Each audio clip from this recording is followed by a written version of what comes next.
माता जी, मैं करवा चौथ माता का गीत सुनाने जा रही हूँ। आप लोग को अच्छा लगा तो कमेंट करिएगा और बताइएगा ये गीत आप लोग को कैसा लगा। नमस्कार।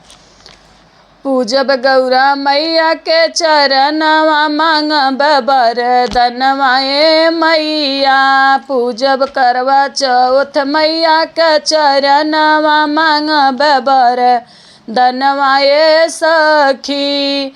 मांगब वरदनवा ए सखी, मांगब वरदनवा ए सखी। पूजब करवा चौथ मैया के चरणवा मांगब वरदनवा ए सखी। भूखल बानी हम करवा चौथ के बरतिया। भूखल बानी करवा चौथ के बरतिया। भोरे भोरे जाइब गौरा मैया के मंदिरवा। गौरा मैया के मंदिरवा। अरे पूजब करवा चौथ माई का चरनिया। मांगब वरदनवा ए सखी। पूजब गौरा मैया का चरनिया। मांगब वरदनवा ए सखी। होता भोर हरिया हो फूल लोढ़ी लई में। फूल लोढ़ी लई में हो फूल लोढ़ी लई में। लाल अड़हुलवा से हरवा बनई में। करवा चौथ माई के गर्दनवा पहिनई में सखिया। अड़हुल के हरवा बनई में। मैया के गर्दन पहिरई में सखिया।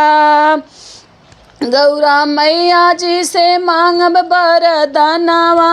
पूजब चरनिया ए मैया।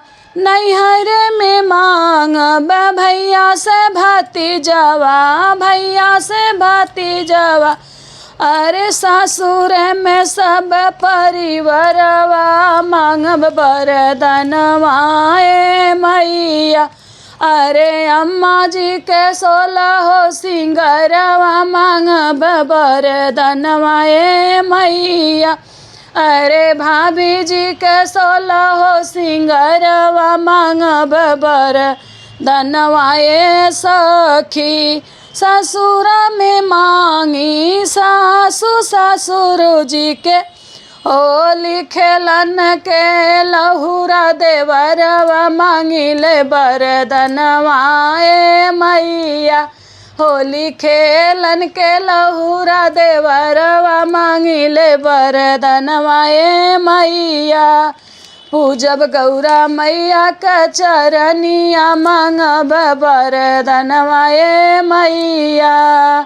अपना के मांगी मैया अवध सिंहोरवा हो। अवध सिंहोरवा। गोदिया में मांगब जोड़ ललनवा। मांगब वरदनवा ए मैया। गोदिया में जोड़ा ललनवा। मांगब वरदनवा ए मैया। पूजब करवा चौथ मैया के चरनिया। मांगब वरदनिया ए सखी। जन्म जन्म ये हवा तिन कहाई। नारी धर्म हम हंसी के निभाई। साजन के लग हमारो उमरिया। मांगिले वरदनवा ए मैया। साजन के लग किरण के उमरिया। मांगिले वरदनवा ए मैया। जय माता।